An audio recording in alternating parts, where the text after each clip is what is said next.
All right. Pat?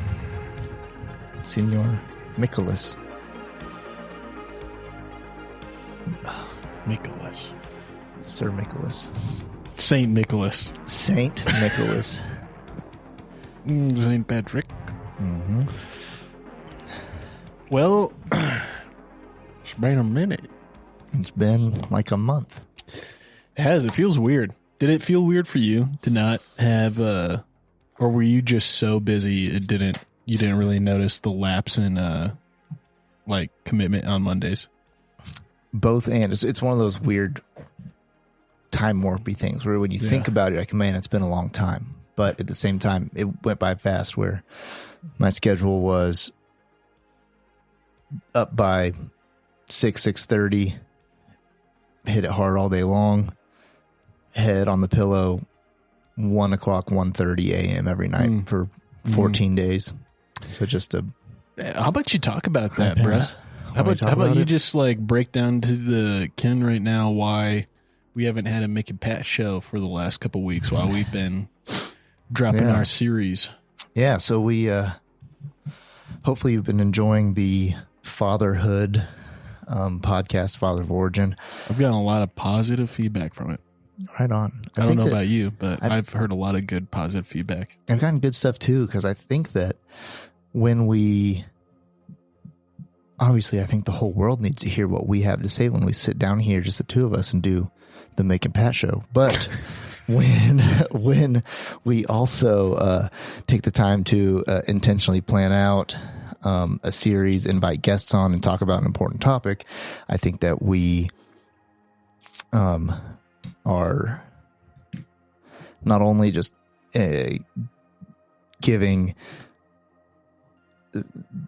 talking about something that's of interest to people, but also is actually like meeting a need of people, and it's hyper relatable for people. So when we do that, I think it's going to get good feedback, and it's going to be something that people feel like it's worth their time to sit down and consume. And so my wife cried she cried in episode 3 with Wayne, like actually cried while I was driving, looked over and heard just there's some heavy stuff in there. She's gotten teary in every episode. Your episode when I was interviewing you, she told me, I wasn't there with her, but she told me she got pretty emotional. Just really, hearing about your story hearing with our stories, your dad, and your dad's with your grandfather and stuff. So I think that which is a huge positive. I think, like, if women can hear a story about boys and their fathers and feel like they're getting something positive out of it, I think that's like, hopefully we're touching hearts of young men. Yeah, I agree. And by the time people hear this, our final episode will be out, but I just got done editing it and we're putting it out, and I'm excited for people to listen to our 5th and final one on there and hear what they think about it, because it'll be a good wrap up to the series with just some strong stories. And it's our longest podcast to date, but for sure by like 45 minutes, somewhere in there. But I think that it's good and full of all sorts of different little golden nuggets for people to draw from. And so I've been so I was out of town first you were out of town for a week and a half. Yeah, but I wasn't like sacrificing. I was on vacation. Right. But you were going to be gone for a week and a half, and then I was going to be gone for 2 weeks. So we had a lot of time to fill of the podcast, and so far we filled it without missing a beat. So that's good. But I busted butt to get those fatherhood episodes edited and queued up so that while I was gone, they could just roll out. And where I was I had the opportunity to take a group of 16 college-aged people and young adults, some people out of college, to Israel and Palestine. And we went and I showed them what we call the Holy Land. And so, yes, Sir Nicholas. Was it specifically and here's the thing. I know the answer to this, but I just want for our guest. Yeah. Was it specifically a Christian heritage, historical tour and guide trip, or was it more of a tourist, maybe not tourist, but experience the culture, everything of Israel-Palestine trip? You know what I mean? Right, because a lot of people, I think when they hear Israel trip, they immediately think Christians going to do their pilgrimage. Right. So what we do, and I'll back up a little bit. When 10 years ago, I got my first chance to travel to this part of the world. My college education background is in Middle Eastern Arabic studies. And so I studied some language, but it is more so than that. I studied poli-sci, ancient history, modern history, current events of the Middle East. And I got a chance to travel over to Israel, Palestine, Jordan in 2013. And the way I saw it when I went over there was like a college kid couch surfing around. And so I got a really unique experience in the way that I got to see that place. Most people who go there typically are in their over 35 and even older, going on a church trip type thing where it is a trip to go see these sites where all these Bible stories are and where they happened. But in my first trip over there, while I got to go see all those things, I got to meet and be with the people who live there today. I got to sleep on their couch and hear about their job and hear what they do, hear their struggles. And I got to go see that part of the world in a way that majority of people who go tour there don't get to see it. And so at the same time that I was there, my dad also started traveling to that part of the world. He had started a little bit sooner on some business stuff, but he also started to build personal relationships with people over there as well. And so fast forward to 10 years later, now what we like to do is we like to take people there and show them all the classic things that you'd think you'd like to go see as a believer. We go see the sites, we go see the places where Jesus walks, the places where all these Old Testament stories are, and we go see all that part. But there's a lot more to it in the way that we travel there as well. And so if you ever hear in the news, something comes up about Israel, something comes out about Palestine, Gaza, this area of the world, very quickly you see all the Facebook, Twitter, Instagram posts. It's usually pretty easy to know what person is going to say about it. Your standard, in quotation marks, highly educated, bleeding heart college kid is going to throw up the Free Palestine flag, right? And then your also in quotation marks Christian evangelical grandma is going to throw up the Israeli flag with "I stand with Israel," like middle fingers and guns. Yeah, right. So I think the biggest thing I think about when I think about boomers or when I think about like Israel-Palestine relations or commentary is just how staunchly aggressive. Like sometimes I think boomers are more patriotic about protecting Israel than they are America. Like I feel like I've just seen that, and that is definitely like a biased view, just because I feel like I've seen that from like the older Christians who are friends of my grandparents and stuff like that. And so, but like they're pretty serious about it. Pro-Israel, right? You know, for sure. And one thing that we don't understand about that is that, like, boomers and then greatest, baby boomers and then greatest generation before them, like they were around when the new state of Israel was formed. Yeah. Right. No, that's what I think about. Yeah. Is like my grandparents grew up at a point of time in their life where they were being told the greatest threat to humanity has just been dealt with before you came around on the scene, or right when you were born, right? And we had to step in for these people who now we've made a nation for, right? And we have to protect them because they're in their infancy. If we want to back up our word, if we want to be honorable and have good integrity, be responsible, be courageous, then we got to defend like this nation and stand by their side. So I think a lot of, whether you want to call it indoctrination or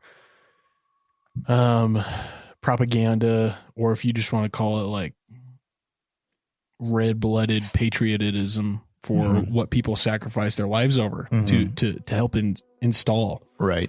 I just think a lot of people of that generation who were too young to understand World War II, but became old enough to understand what happened when they were kids, and they were growing up while Israel has, there was like, my grandparents were teenagers when Israel was in its teenage years. Right. Like Israel is 75 years old. Yeah, that's nuts. I don't think a lot of people get that. Right. As it's in its current iteration.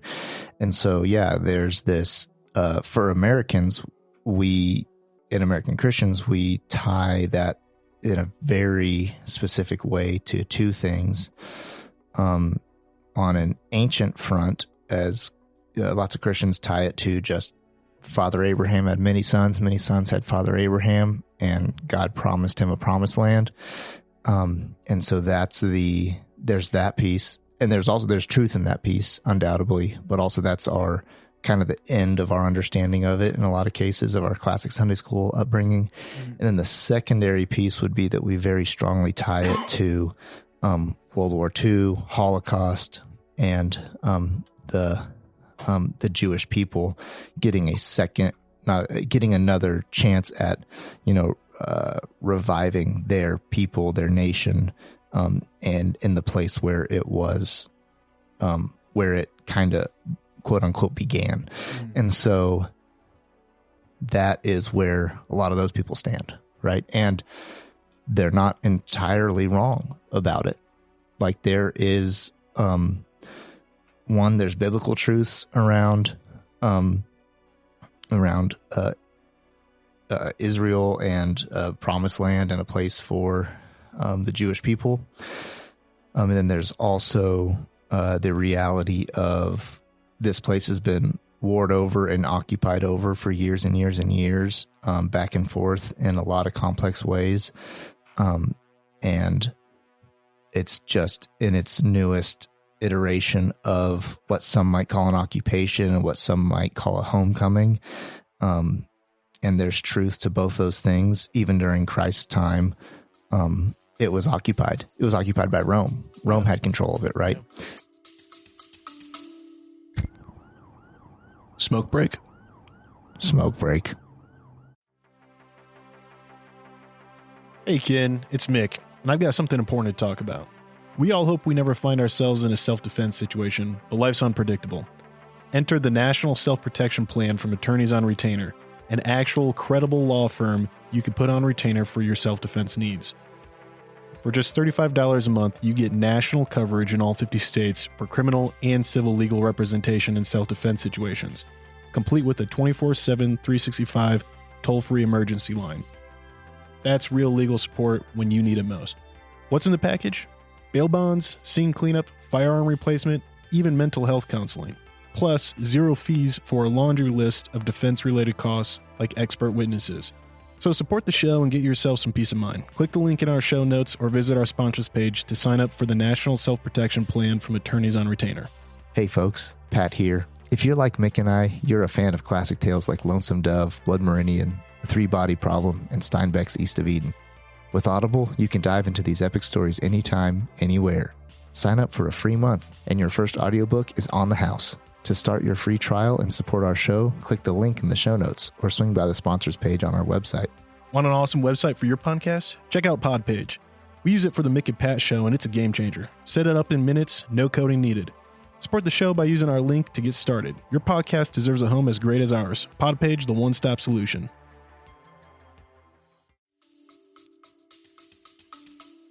And I think a lot of the politicization.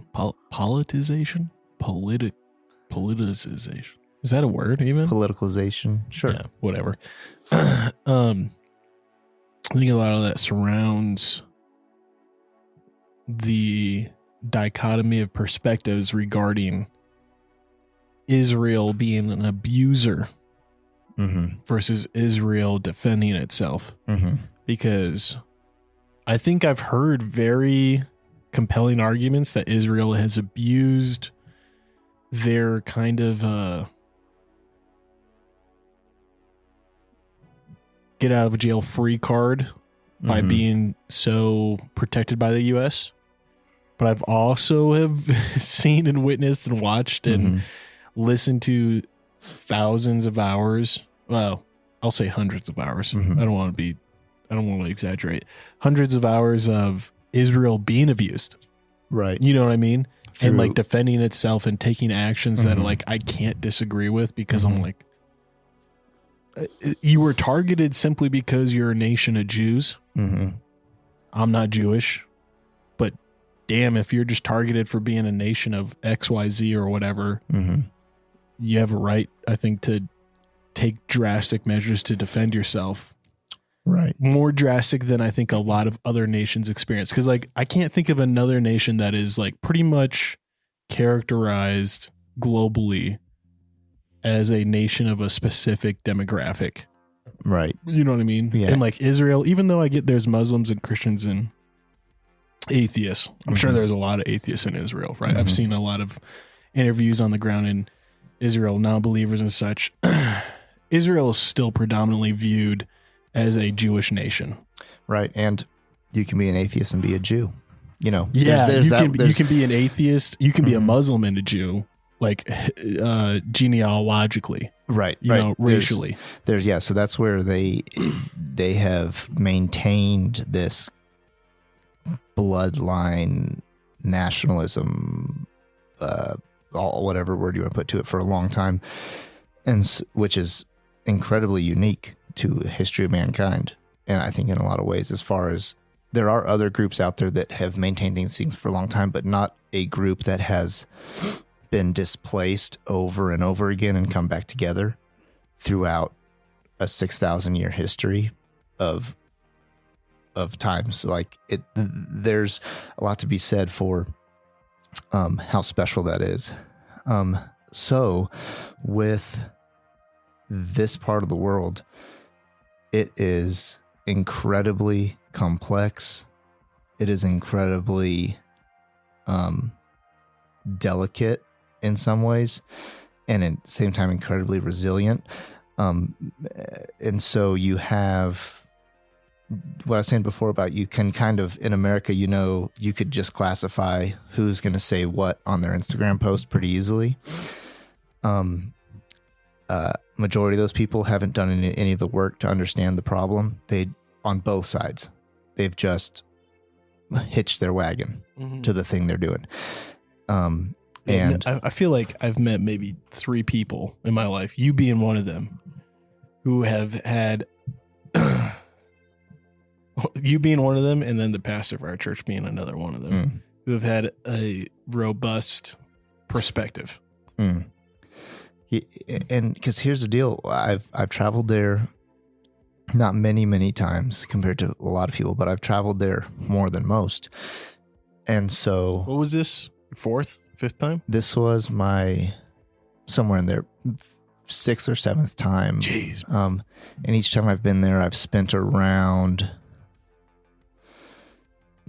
call it 15 days on average, sometimes more, sometimes less. So, and each time I've left, I come away with different perspectives, and it's a refining process for sure. Because here's the interesting thing about this part of the world, and specifically the city of Jerusalem, and specifically a 7 to 10 acre little plot of ground in Jerusalem. The three Western faiths, for those who don't know, it doesn't make sense to call these Western faiths to some of us, but that's what they're referred to is Christianity, Judaism, and Islam. The three big Western faiths, they all place immense value on this piece of land, whether just historically all the way over to actual sacred, they hold very sacred spots for specific places in these. In America, we kind of don't understand this. Maybe a Texan would understand, talking about like the Alamo. We're pretty young, though. Right. And we're pretty young, but we also don't have the same, like, we're pretty fluid or theoretical in our beliefs, or even for like a Western Christian or a Western anybody. Like for a Jew, there is they believe they believe in an omnipotence and an all-powerfulness of God, but at the same time, they believe that there is a place where like his glory was and could be again. Yeah. A specific location. And Muslims put very strong spiritual locations on things, and Christians do it too. Yeah. Mormons put a lot of emphasis on Mormon locations in America. Right, like that's probably the most like protective American group you could think of is Mormons, because they believe there's genuine sites of historical value of the presence of God in America. Right, and if you could take it back a little further to like Native Americans, like the Black Hills. Yeah, this was a sacred place. It wasn't just a spot where we could mine some rocks out of and have good resource as a progressive, person. This is a sacred location. And so what's unique about this part of the world is we have three huge religions that have all three shaped the world as we know it over the last 6,000 years. Yeah. You could talk about all the major wars fought around it, but you could also talk about the major educational institutions, the hospitals, like I said, the schools, the all the good things too that have come from all three of these groups, like that have built society, as well as the major blood loss too. But there is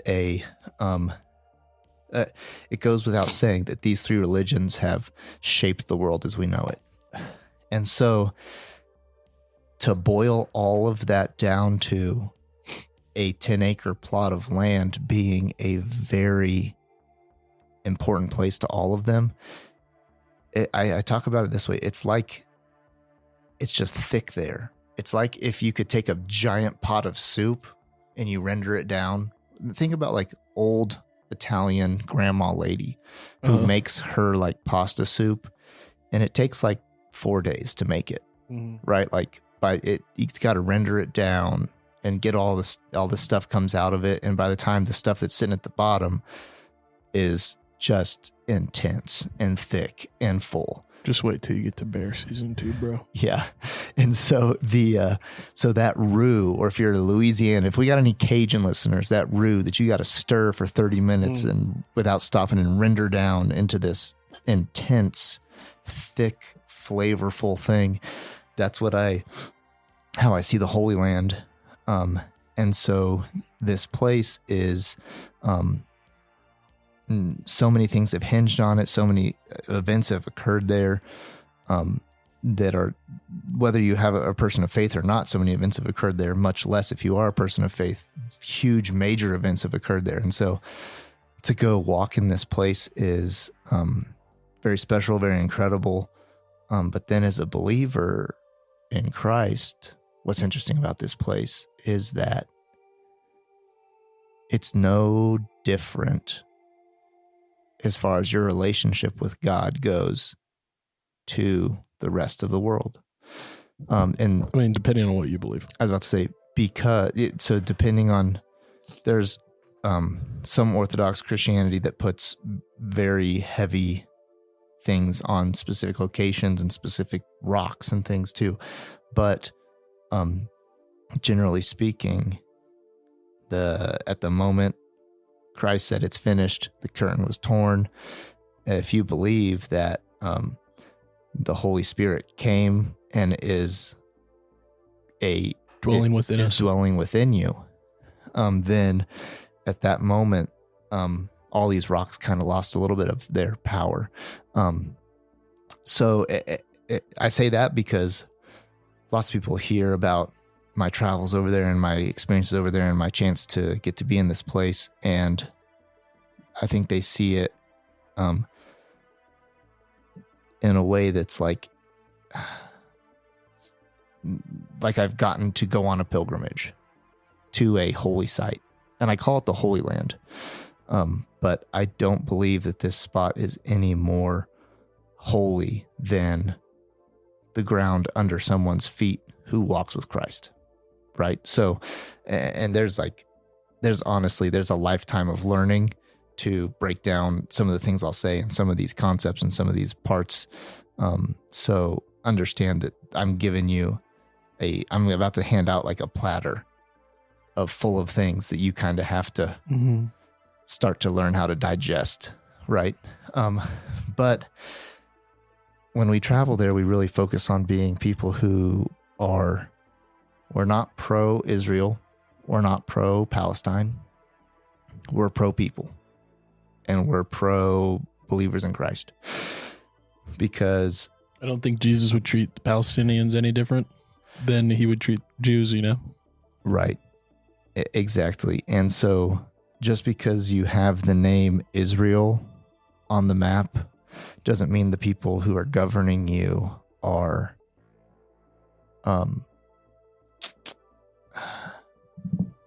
let me say it this way.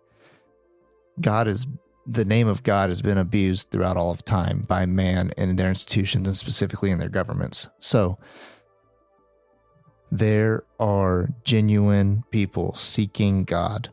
There are genuine Jews seeking God. There are genuine Christians seeking God. There are genuine Muslims seeking God, seeking peace, seeking deeper understanding, seeking a higher power.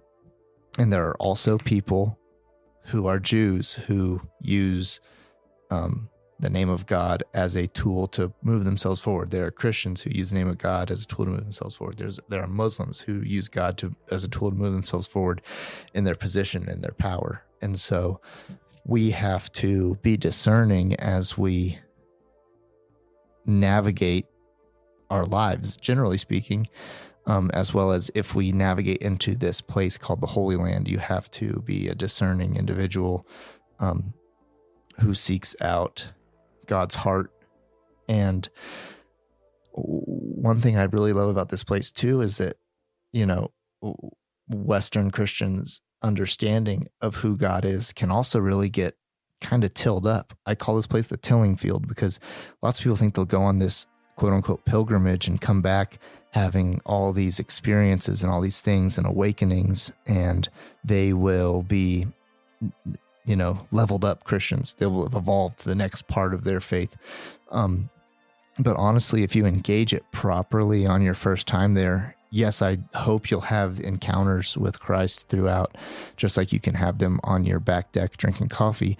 And these places do cultivate and make very real who Christ was. But you come back from this just tilled up soil. There's nothing grown yet. Now you've gone and experienced all these different people, all these different cultures. And for a Christian, you've experienced a bunch of different Christians too, and the way that a bunch of different Christians worship God in a way that's different from you. And so I hope you come back in your Western beliefs and constructs, tilled up, ready for deeper understanding, ready for experiences of Christ, ready for all those things you thought you would have, but because now you're good soil, ready for things to come up in. And so what I got to do the last 2 weeks was take a couple college students over there and show them this place that's highly complex, full of all kinds of people converging into one location, all with different thoughts and histories and beliefs, and get to show them not only these ancient places, these cities that are 10,000 years old and with 6,000 year histories and in and out of war and different things, but also show them the local people who currently live there today, who are specifically believers in Christ. We get to go and see the people who are in the town where Jesus walked and grew up, doing like youth group nights with kids there, trying to tell them about Jesus too. Because while it's a very unique spot in the world, it's also just like the rest of the world, with people trying to put food on the table, people with big life problems and everyday life problems who are trying to figure this thing out. And so when we go over there, we encounter this place in a way that, like I said, is we're pro people, and we try to introduce the people we bring to an intensely complex area so they can start unfolding it and opening it up. Because your first time over there, you're not going to come back with an arrival, and you never will in life with anything.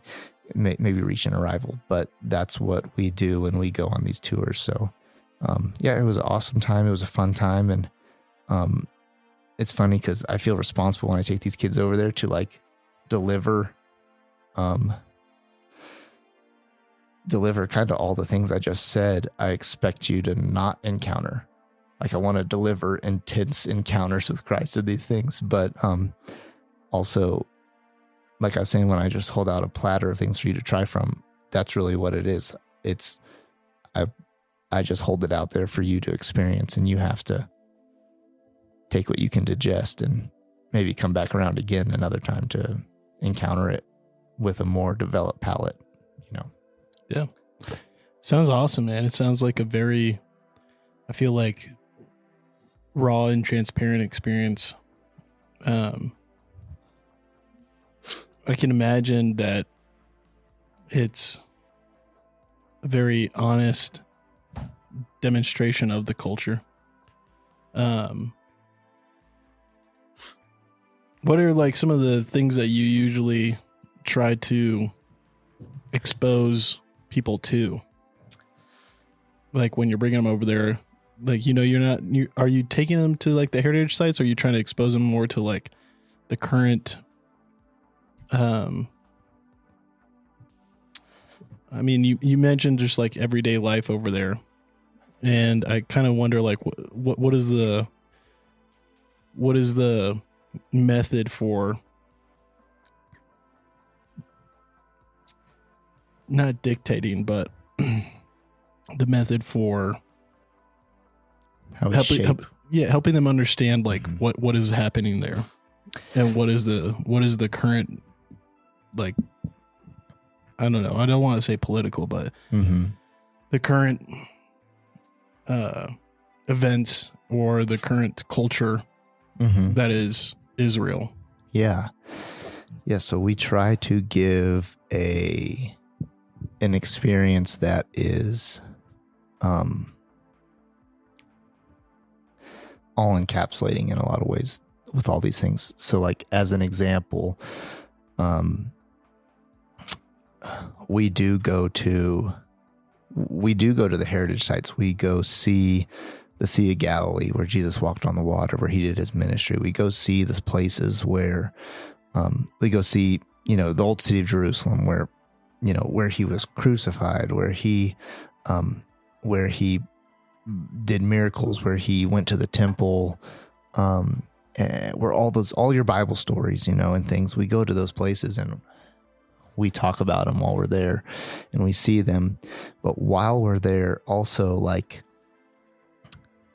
here'd be like a micro example, something this last trip, what I got to do while we were there. We went to a town called, in the Bible, Ephraim.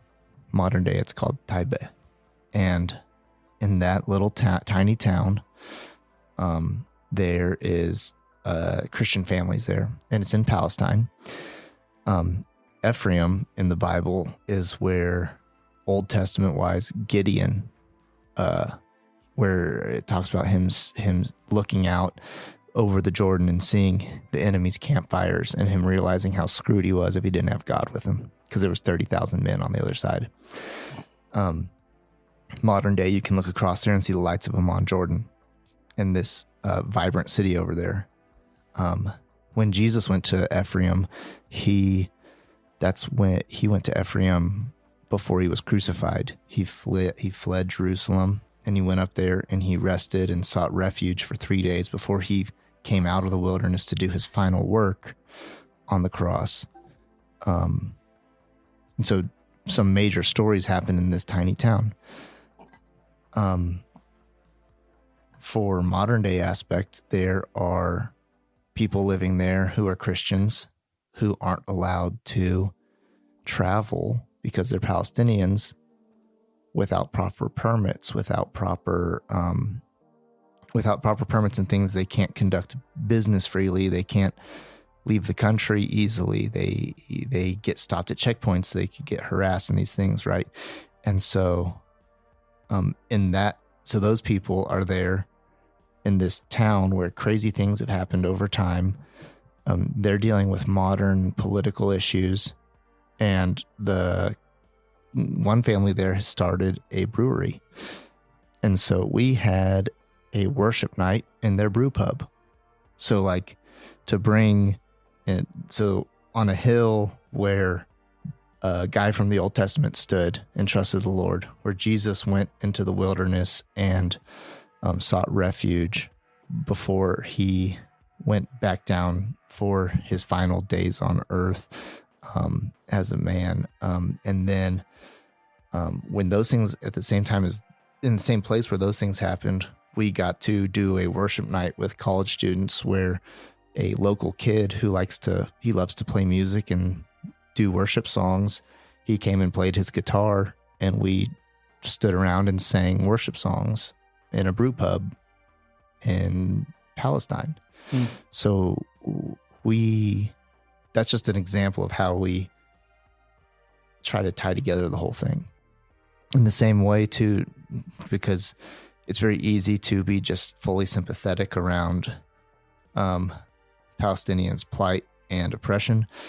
At the same time, there are Messianic Jewish people. There are people who follow Christ in Israel who have ministries, people there. So we go meet them and we spend time with them in Jerusalem, where they are also conducting church services and having hope for the future, hope for peace in the whole region and stuff. And so we're in these places where so much has happened, but we also are getting to be engaged with it, with the here and now and the modern things that are going on in those places. So that's kind of how we packaged this whole thing to just hand over the whole deal. So, yeah. That's cool. I think it's important to expose people to both sides of like the day-to-day Palestinian experience and the day-to-day Israeli experience. Just because it's so removed often when we're here in America, and we know like Israel's an ally, Palestine's not.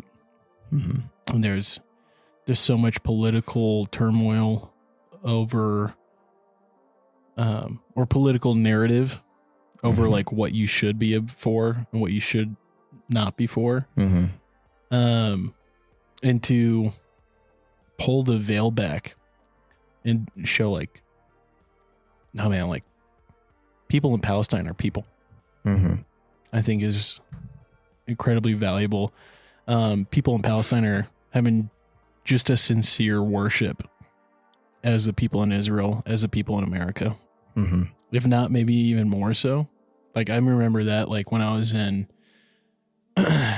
Norway working with asylum seekers and refugees, people who had fled their countries and, had seen people die on the journey, and being in Norway, which is a very high level of atheism or agnosticism. And then you experience people from these cultures that are often I'll be honest, like are often criminalized, or often demonized. And you see like that they are people that live in those cultures who worship God just as much as you do, who are just as Christian as you are, if not more serious about their faith, because their faith is what has carried them through such brutal circumstances. Like, I think seeing that, like, definitely has an insane amount of value to humanizing and understanding the human condition in these places, and that like Israel's not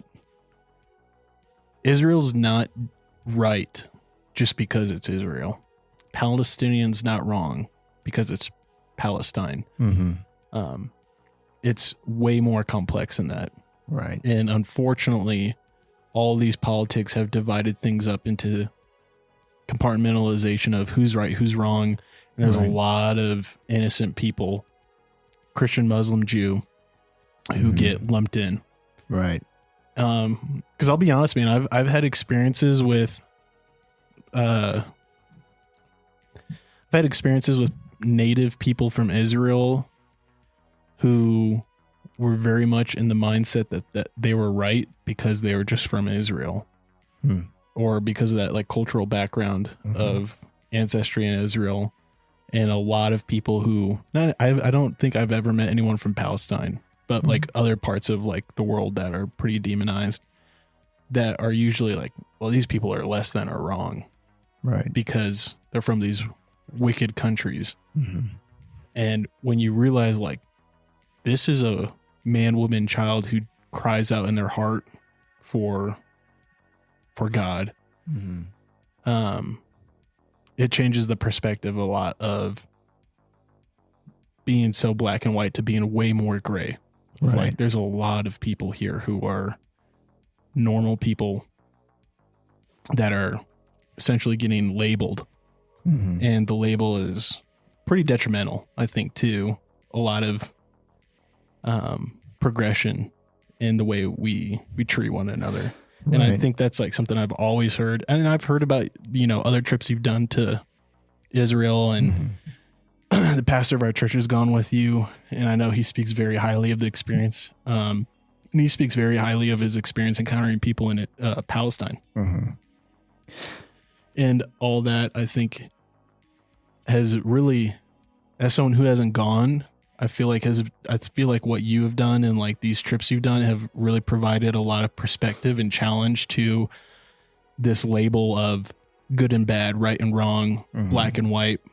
And has really demonstrated that like there are people in both camps, right, that are right and wrong. There are people in both camps that are just like you and I, who are seeking Christ. And there are people in both camps who are using the name of God as a tool to advance an agenda. Right. And it's like the value in that, as none of this has any value to anyone who's not religious. I feel like, almost like, and like, I'm just, trying to be honest with like those of who might be listeners who aren't religious, is like, you can pretty much abstain from the labels here because you don't believe in anything that any of these people believe, and you could probably lump them all as being wrong and wrongly motivated. But for those of us who identify with a religion, a faith, the value in this reveals that like, okay, like how do you hypothetical, right? You're a Muslim. How do you grapple with a Muslim in Palestine and a Muslim in Israel?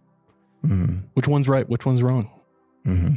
Right. Like it's like if you're a Christian, same thing, right? And I feel like for Christianity, because it's such a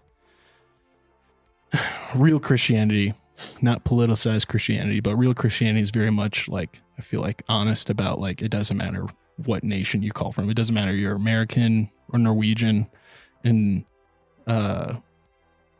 someone from Israel or someone from, I don't know, another counter Middle East country, right? Like what matters is that your identity is as a believer in Christ. Right. And that's like kind of how we measure kinhood and such. Mm-hmm. Yeah, and like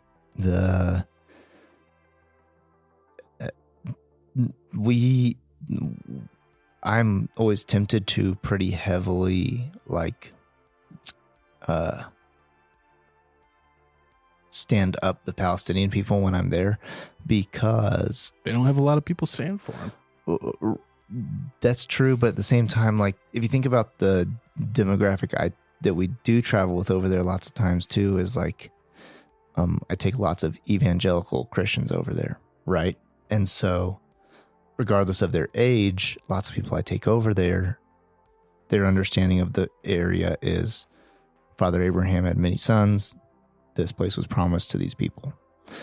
And so I'm trying to break down their understanding of what Christ's plan was for the world by saying, hey, don't just support Israel just because they have that name under them. Look at all these other people, right? And so I'm showing them the other side of what they've seen. And so that's the side I stand up a lot of times, but at the same time, something that also lots of people have to understand too, on your bleeding heart, free Palestine people, there's a lot for them to understand too about like the sovereignty of Israel as a nation. If you want to talk from a political standpoint and a modern history standpoint, there's a lot to talk about as well. And then if you want to talk as a believer standpoint too, like progressive, liberal Christian, there's a lot to talk about there too, about God's plan for Israel and the Jewish people. And so just because basically what I'm saying is it's very easy for us to sometimes just stand up the Palestinian people and not stand up the Jewish people who are there earnestly. Mm-hmm. And it's funny too, it's just to take religion out of it and just to throw some straight up like just modern current status there. This might be a hard concept for some to understand, but I was speaking to a Palestinian-Israeli. So let me explain what that means. Yeah. Because that's confusing, right? So please. So this guy, his family is Arab, Palestinian, Muslim, right? But he grew up in Jerusalem, which is in Israel. Mm-hmm. So he grew up, and this is why it so quickly devolves for people that like, I don't understand the clear concrete borders here. But so this guy, if you took his family back 120 years ago, they lived in the same location, but they are Palestinians. A lot of stuff happened since then, and now they live in Israel. Yeah. But they didn't move. The border moved. Yeah. Right? But they grew up but he grew up in what is a modern, more Western civilization, to put like, or civilized, right, type of place. These buzzwords that get sociologists all bent out of shape. But I was talking with him and we went into Palestine. And so he was talking about Palestinians who live in Palestine, and he was pointing out a lot of the stuff there and kind of the way people acted there and the poverty there and certain things. And this is a whole big conversation. There's a whole lot to talk about all this, but what this guy was trying to say, as someone who ethnically is one of them, but grew up in a different place, he was just saying, he was like, this place will never, these people want to have the whole country back, but like, honestly, like people like me don't want them to have it back. Because look at their place. Look at how they treat their streets and their sidewalks and their stuff, and look at how they live. Like, if they had it back, they would ruin this country in like 10 months. And we could go into the like who had it back? Palestine had it back? Palestinian had the whole place. Gotcha. If the government of Palestine had it back. So this guy's ethnically Palestinian, but has all the benefits of living in Israel. He's like, if they had it back, they would just ruin it so quickly.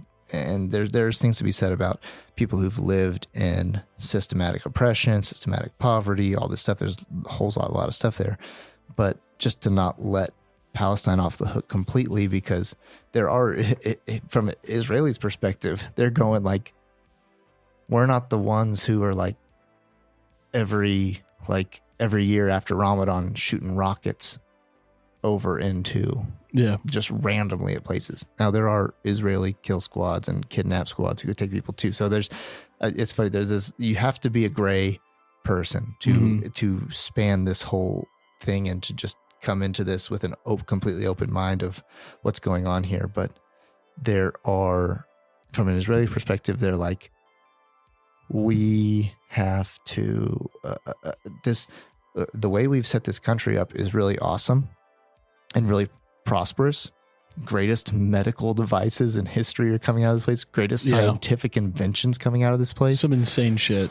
And like, if these people could get on board with this and just like, another buzzword, assimilate, it could be pretty dang good for everybody. Right?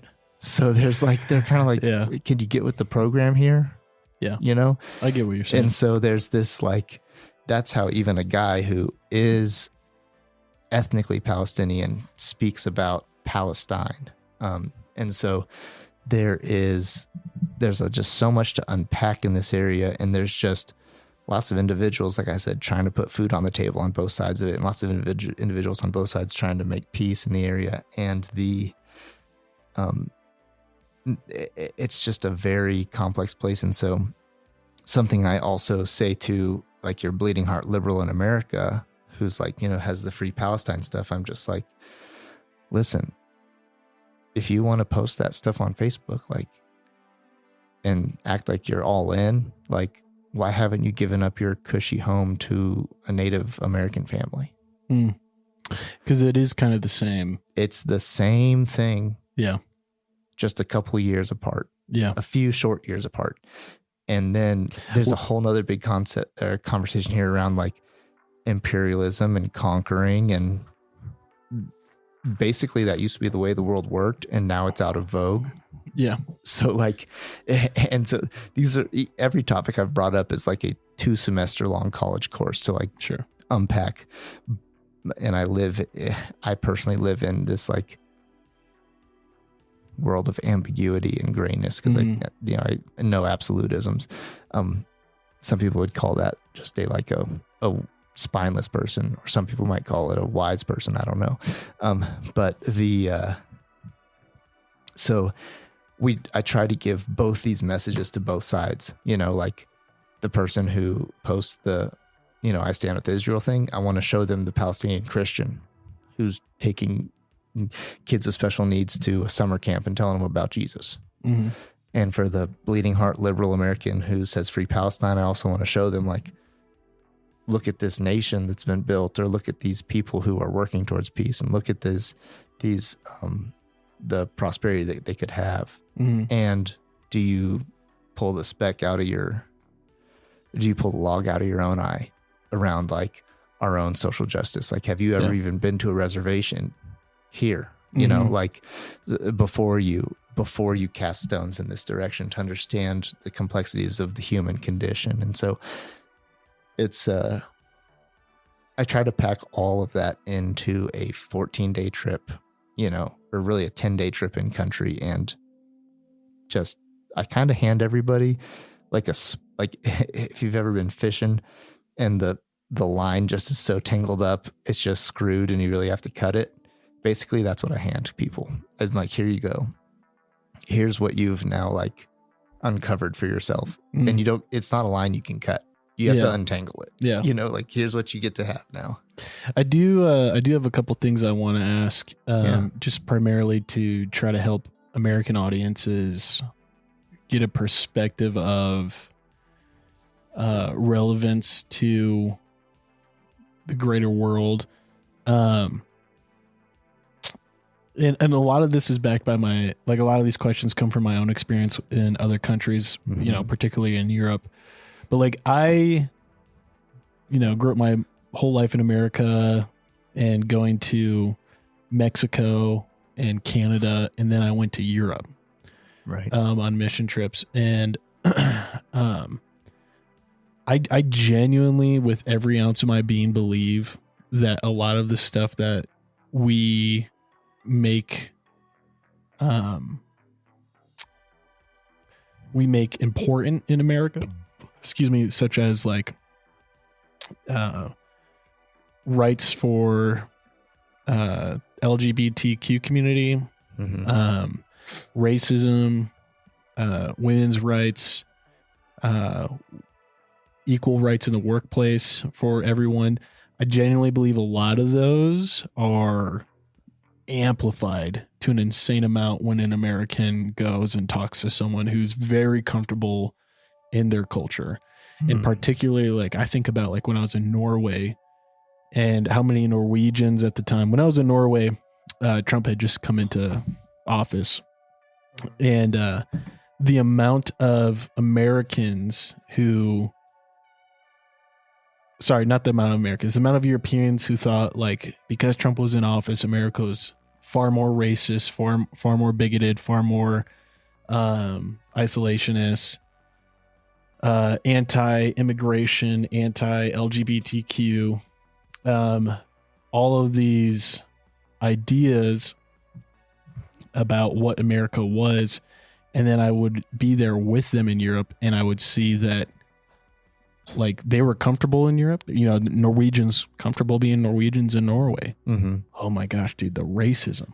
Yeah. The racism was way more than anything I've ever heard or experienced in America. Oh yeah. The, amongst a lot of immigrants from other, countries in the Middle East and Africa, the idea of women's rights and rights for LGBTQ was very different and way more openly to like, they were way more comfortable being honest about their opinions than I think a lot of people in America think the world is, right? Like a lot of people in America look to Europe and think like that's the model for progressive rights. And then you get there and it's way different when you talk to them and they're like, yeah, racism is bad. But these fucking Saudis, dude, they're fucking ruining our country. Right. We should kick them out. And it's just like, what? Yeah. Like, what are you, did you just say all that in one statement? And so like, I kind of wondering like in your experience, like, being over there, like I get like Middle East is often under a lot of scrutinization of like political correctness and progressivism. But like, when you think about how we talk about all these agendas in America and things that need to change versus what you see this part of the world is at still, and the way they talk about these things, like what are the conversations you've heard, maybe not just on this trip, but like just in times about like, examples that you can think of that show that like America is probably not as far behind as a lot of bleeding hearts think it is. Right. So I'll have two responses to that. Israel's a really weird one because there's a lot of progressivism in Israel that's also not progressive. Right. Like I've seen interviews with Israelis who are like, religion is a curse. Religion is bad. We shouldn't formulate laws or opinions around religion. Also, gays are awful. Right. You know what I mean? It's just like these sorts of, where do you get off? Right. That sort of our American understanding of freedom is just like no holds barred. Right. And like free for all.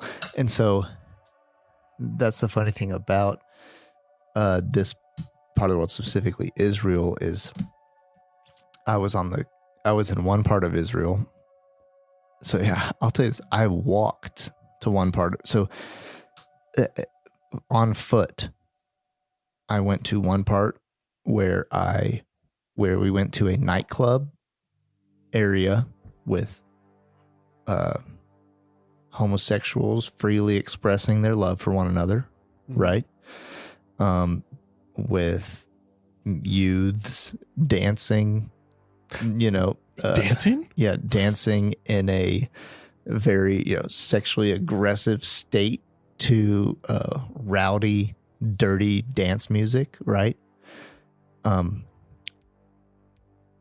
Little side note, in that group, I saw 3 ARs and a hot chick with a pistol.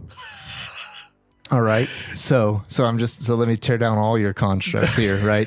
So that was going on. I'm a big proponent of gays get guns. And everyone get guns. And hot chicks with pistols, right? Yeah. So there was I walked to that from where I had been staying. We walked there. Nightclub, homosexual activity, people with big black scary death rifles at the nightclub music place.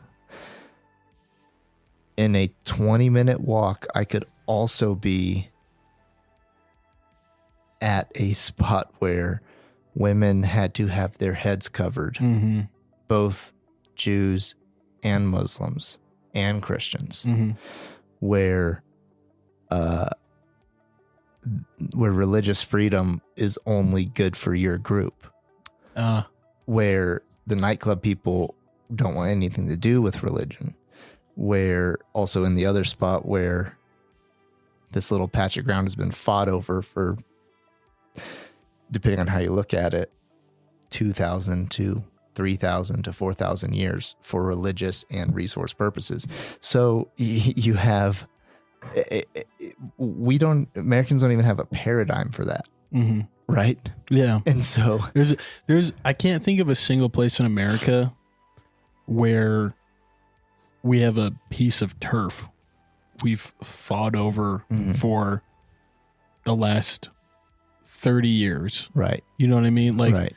And now there's going to be a lot of people be like, well, I did fight over that. I went out and I protested. And sometimes I got tear gas. And sometimes the other protest group got mean and we all fought each other. And it's like, no. No, we're talking like rowdy, gunning each other down. Yeah, like rowdy, bad stuff. So anyway, it's just funny to have this in this tiny little area where you could experience all that at one time. And then you move further out to like a Mediterranean coastal city in Israel where it is very like, Western, very Western. It's just like, people are like, it's that very Western vibe, like feels like you're in downtown of somewhere in America of, do what you want, dress what you want, believe what you want, I don't care. And so you have that and all those things together. And then you also have, you can go to other places where people are just completely like, go 10 miles east of there and there's, regardless of all the topics we think are important, let's just get down to like your color of your skin, meaning where you came from. They hate each other. Yeah. Is it always, in your experience over there, religiously backed? Because that was a thing like that was shocking to me when I was in Europe, like in Germany, in Norway, Denmark. There was no religion about it. It was literally like, you're brown from the Middle East, you're a scourge on our country, and you're ruining our culture. You're not assimilating. You need to get with the program. You need to get out. And like it never was. No one ever had any religious backing of it. Right? It was purely like political and cultural. It depends on the people. It's kind of like, it's funny, while I say that about walking to one place where you feel totally comfortable, another place it feels very weird. Honestly, in our town, you could do the same thing, like be in the university bar where everything's fine, and then like, maybe head out to the cornfields to a bar out there, and it's not the same vibe, you know? So at the same time, it's not that different in that aspect either. But some people use religion and some people don't for their purposes in that sense. And there is something we don't understand in America too, even as someone who is religious, like we don't understand like religious fervorness and zealousness for your faith, being like, bro, like even a spot where we went, it was like completely inappropriate for men to be wearing shorts. You know, like we legitimately offended this person to their core. That happened to me in because we were wearing Mexico. shorts. Right. Like I had a cultural experience like that in Mexico where we realized very quickly that like it was inappropriate for men and women to be wearing anything other than pants. Right. Right. And so like you would think it's kind of standard to be like, oh, if a female has cleavage, that's out of bounds in this traditional area. Sure. But then to be like a dude, like it's freaking hot wearing shorts is inappropriate. It's like, what are you talking about? You know what I mean? And so, there's that going on too. And something that we don't have a concept for either. I like to talk about this to just talk about how thin-skinned Americans are and how much how beautiful our nation is, but two, how far we've fallen from some things too would be in Israel, generally speaking, for the easiest way to explain it would be like on your driver's license in America, imagine if you had to have one of three labels on it. It had to say Jew, Christian, or Muslim. On your government ID. You have to fit in one of those categories. Pretty much. Yeah. And that I'm explaining it in simple terms, but imagine that being like what you actually have to have on your government issued ID. Yeah, I think too, like if you think about it, just like, I think a more relevant example of what that would look like in America is like conservative independent Democrat. Right. Or, you know, gay, straight, in undecided, you know, right? Like because the idea is like, yeah, I should be proud of what I am. But then you think about like, what if people in positions of authority who aren't what I am can see that clearly on my identity and use it against me? Yeah. And like, we don't worry about that in the US. No. Like there's nothing on our IDs that say like anything other than racial, skin color, like physical, anything beyond physical appearance. Yeah. Yeah. There's nothing that you can be discriminated against on your ID. Right. But like, can you imagine like the pressure you'd feel if your ID said like, this guy voted for Trump? You know, you're like, oh my God. Like you imagine like the feeling like you show your ID and you're in a place where like even the law enforcement is not aligned to you politically. And then that law enforcement can quickly see from your ID, like, and just make a judgment deciding like how they're going to treat you. And they decide who you are. Yeah. That's based scary, on that. Dude. They decide who you are on that. And so anyways, that's crazy. Like in that sense where, and Israel's a rather free, I'm talking Israel proper as an Israeli citizen is a rather progressive and free place to live. But compared to the rest of the world, but at the same time, like the whole point of really saying all that is just to tell Americans, what the hell are you complaining about? Yeah. No what kidding. is your issue? What's really oppressing you? Yeah. What's really what's really making your life so bad? No kidding. You know, that's the part for me where it's like, you go see these parts of the world too. And just to know that like, I think anybody who travels to other countries and not just, here's the deal. If you travel to Copenhagen and smoke weed on the sidewalk at a bar and you're like, wow, this is the best place ever. Also, like, ask that guy what he thinks about black people. Okay. So, and don't just be like, oh, this is everywhere should be like Copenhagen, you know, like they've got free weed and healthcare, or like, don't travel to Mexico to a resort and be like, this is how it is. Like, so don't smoke weed in Mexico. Yeah. So it's like anyone who's actually, get fentanyl right down in the lungs. Yeah. But for anybody who's actually traveled the world and actually seen places in this world and then come back to America, there's no way that you can't be like, wow, we live in a really good place. Maybe even you don't want to assign morality to it, but you can say like, we live in a place where I can do whatever I want. Right. Exactly. Right. Like I can do whatever I want, and well beyond what the majority of the world can experience. Exactly. And okay. If you live in a claustrophobic, tight city, listen, I don't know your experience in America. If you live in some of these places, no, I don't know your plight in Portland.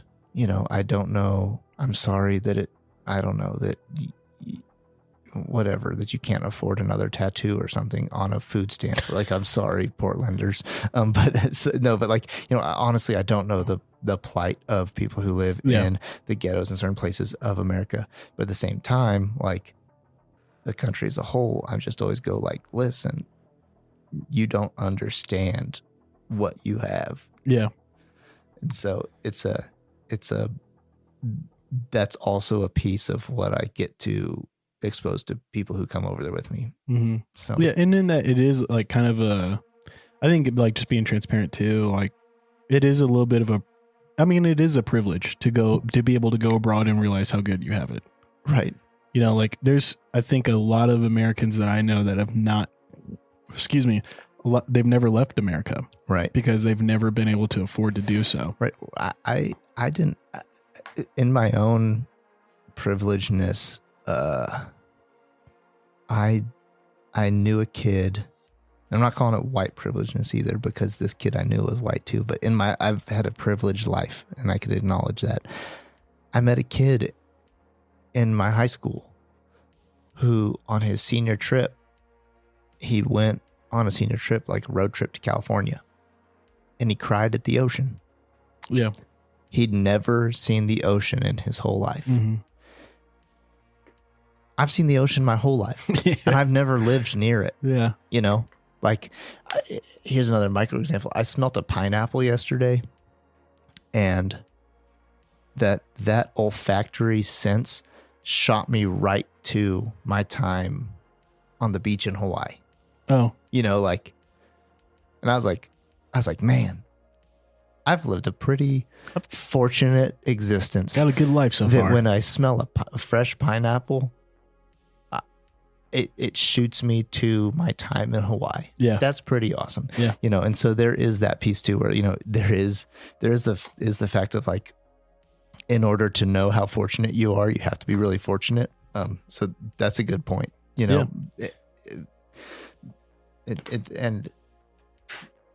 But at the same time, I think it holds fairly true. And so, but yeah, I was thinking about that yesterday, even about that pineapple got a hold of my attention.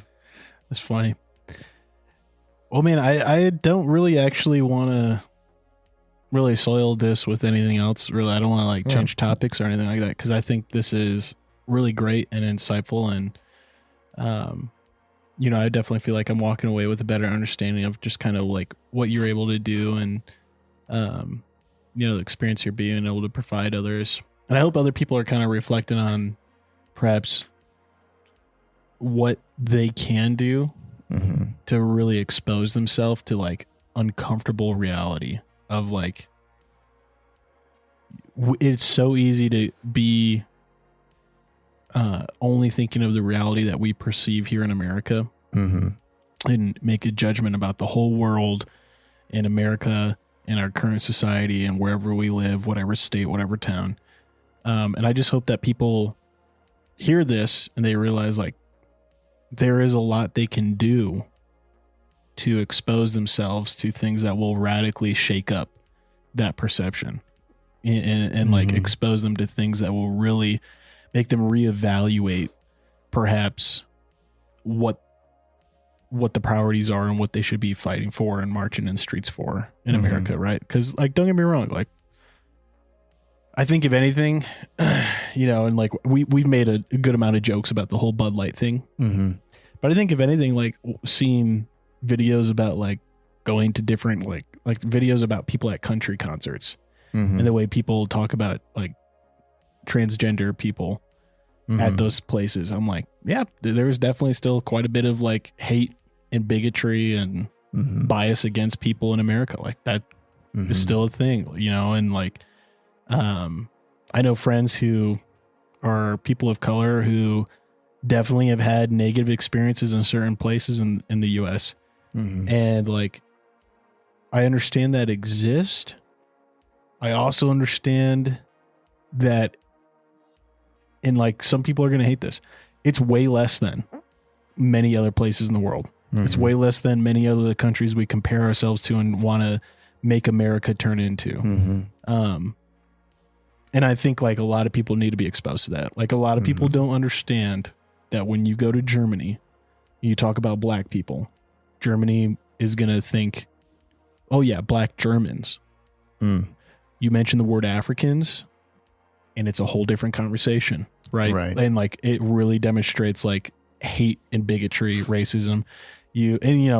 Some people who out there listening to Germans might be upset by that, but just saying what it is, from my exposure, my experience in Europe. You mentioned the word, Middle Easterns, and like there's a whole lot of hate and a whole lot of bias around that and that terminology. And I don't think that exists nearly as much in America as we think it does versus a lot of the other places we idealize. So I hope people listen to this and they challenge themselves to go out and kind of expose themselves to the rest of the world, kind of expose themselves to have those conversations, to talk to people in other cultures about what's going on, about their opinions, about their beliefs, and then to come back and kind of assess like, okay, seeing where the rest of the world's at, what is the priority here in America? Mm-hmm. Yeah, because, and whoever you are, whatever you believe, there is a lot for your mind to be open to always. But then if you call yourself a follower of Christ, there's a higher burden for that in your life. Yep. So like, that's where I'm like, everybody, you need to open your mind to stuff and actually open your mind, not just call yourself open-minded, meaning you go by whatever your heartstrings pull on. But then also, if you call yourself a believer in Christ, if you call yourself someone who follows Jesus, then you have to dig into all these things, every side of it, more than everybody else. There's a burden of responsibility on you to uncover and seek understanding more than everybody else around you. And not just, pigeonhole yourself in some viewpoint. Now, it's okay to root yourself in truths, but don't pigeonhole yourself in a viewpoint, because if you read the Bible again and just read the red letters, read what Jesus said, like you'll see a lot of those pigeonholed viewpoints get turned on their head, you know, and he roots himself in truth. He roots himself in justice. He roots himself in goodness. And he also turns most of your constructs you have right on their head. Yeah. Amen to that. Yeah, I'll be honest. I'm not that wise, man. Most of my contracts are based in faulty human thinking. Me too. Just working on it a little bit at a time. Yeah. Well, hey, Ken, I hope that you enjoyed this episode. Pat and I are happy to be back. It's great to be back and kind of picking up where we left off. If you have any questions for us, feel free to let us know, write us in. You can always reach us, whether it be through email or reviews, whatever it is. And we hope that this has been profitable to you, that you can kind of take what we've discussed and reflect on your own life and your own circumstances and your own culture, own beliefs, and assess them. But with that, Pat, anything you have? Till next time, folks. Till next time.